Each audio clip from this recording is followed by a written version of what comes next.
And are you refreshed? Yes. Good. Now what?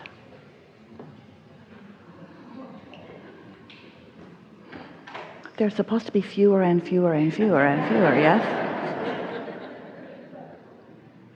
Okay. A few years ago, I aligned with a vision to open spiritual retreats and colonies.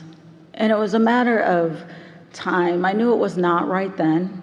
However, I knew that it was coming. I found a couple different places. They did not work out, but it was okay because I just figured that it wasn't the right time. In January, I found a place. So I didn't find it, it found me. I went in a matter of 2 days. It was amazing. Multi-million-dollar property. Because I used to be in real estate and I can be very convincing to people, they wanted to write up a contract with me with no money down. And I just assumed that that was the way that they always did it because that's what happened to me in the past. And then when people started talking, they couldn't believe I landed a contract with a multi-million-dollar property like that with no effort. I was supposed to come up with $100,000 for the earnest money at some time, but I didn't. And they were fine with that. And they made contract changes and it moved forward. There were several things that happened that just didn't make sense. It just kept moving forward. And for my skin in the game, for my financier, because I had the big money, I just didn't have the small money. It didn't work out, kind of, but it did because people kept stepping forward and saying, I believe in this project, I can't believe you're doing this, I'll help you, but it continued to not manifest. However, we were supposed to close on February 22nd. I continued to be ridiculously happy, as always. But as I saw that day coming, and I didn't think that it was going to come through, I stopped the process and stepped back. And everyone was saying, why did you do that? Everything was working out for you. And I'm like, I know, everything always works out for me. However, it started causing anxiety in my life, and I don't need that. So they were very disappointed that I didn't go through because the owner really wanted me to have the property. In fact, she turned larger offers away because she wanted me to have the property. I just said it will happen when it's time. But it just keeps coming up. No one will forget about it. And everybody keeps saying, okay, I'm going to do this for you to make sure you get the property. I guess as of the 22nd, I kind of lost my high-flying vibrational disc, and I have been somewhere else. So I'm wondering, I've heard you say 1,000 times, oh, it takes a minute, but it's okay. And, and I always thought that. I'm like, oh, I know I'm off of it. I can always get back on. I can't get back on. Well, you can. You just haven't, and that's all right. But the significant thing that we want to call your attention to, it feels to you and to most who would be experiencing something like this, or even to those who are listening in, that the creation was the property, that the prize was the property, and it didn't come about.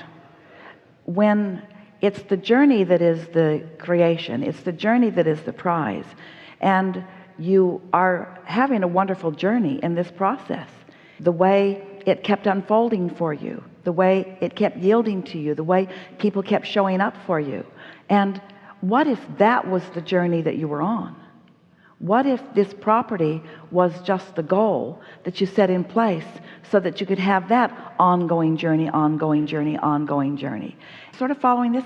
And can you see how if it hadn't needed to be that the buying of that property was the prize, the ongoingness of it could have continued to go?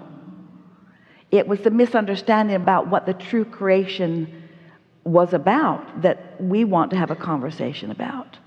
Because there is no ending to the universe yielding to you and to you meeting up with people who are ready for you and you for they.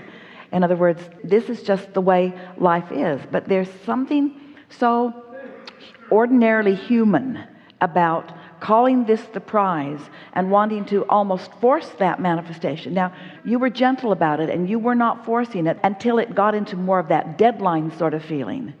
And so it was when you started to need a specific subject to be the specific creation, the energy started getting sort of out of your control. Would you agree to that? Mm-hmm. You get the idea of the vortex and you get the idea of the momentum of it and blah, blah, blah. You get that.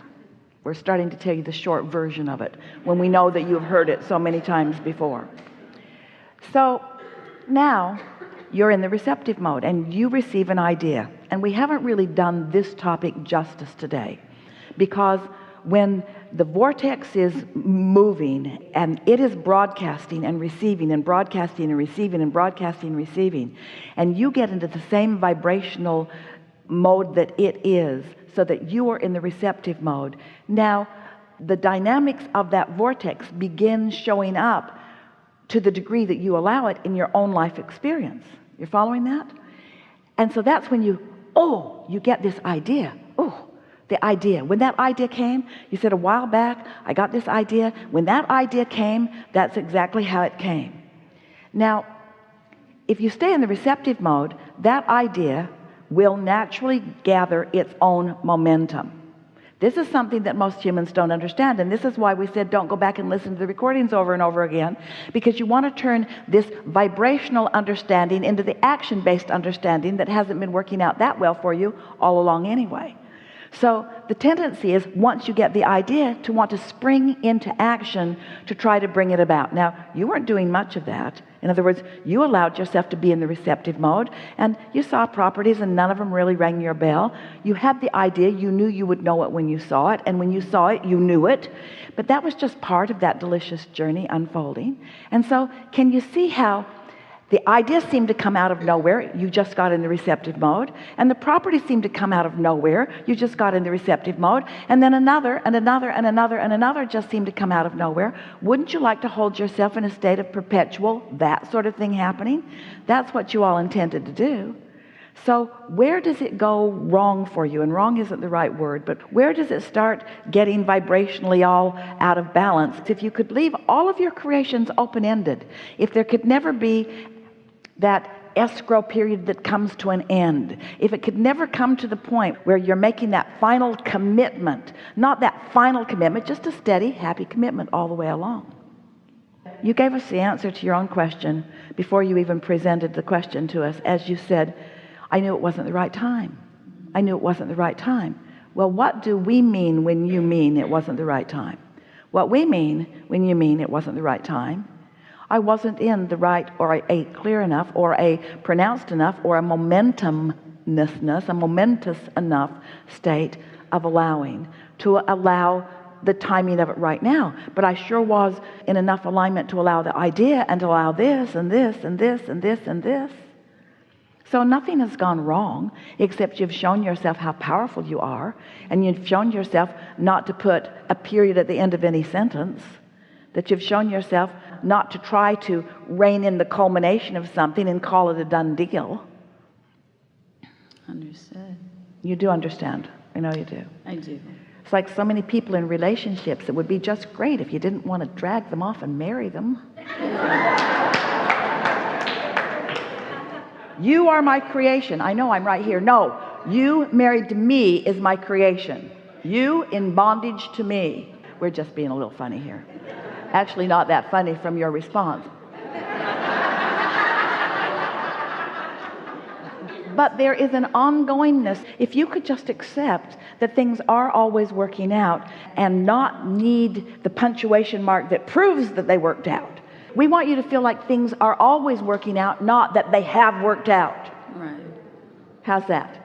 Because when it's worked out, then it's boring for a while. Think about the things you want. Don't you get a little bored once they come into culmination? Isn't it nice that it's just ongoing, ongoing, ongoing, ongoing, ongoing? And that's why we said to this lovely woman a few weeks ago who wanted $100,000 so that she could take a trip. We wanted her to understand that the journey had begun long before and that the $100,000 was going to be part of the trip. Mm-hmm. Getting the money is part of the trip too. It's part of the trip. It's not a means to an end. It's just means to a means to a means to a means to a means to a means to a means. And if you can leave the ending part off, then you clean up your vibration right away. Helpful? Pretty helpful. And that's why you said timing wasn't quite right. And this is what we want to say back to you. It's never the right time to end a creation. Creations are always ongoing. So Well, it's built up so much momentum. It's continuing for itself. yes, People are still Yes. coming to me with the funds. yes, And yes. so I know that if I remain calm, So now you're back on. Well, calm is one thing, enthusiastic is another altogether. Let the enthusiasm overtake you again. You understood all of that just now as we were talking to you about it. We started to say let the games begin, but let the game continue. Let it continue, never ending. And all of the people that have been part of it, that are enjoying being part of it, that have watched it come into fruition, this is not just your creation, this is a co-creation between you and your source energy and what's in your vortex. There are many things that are coming to culmination, not just the money. right. In other words, it's not just the timing about the money. There are many things that you're coming into alignment with, not just the money. You're so right. Good. Thank you. Yeah.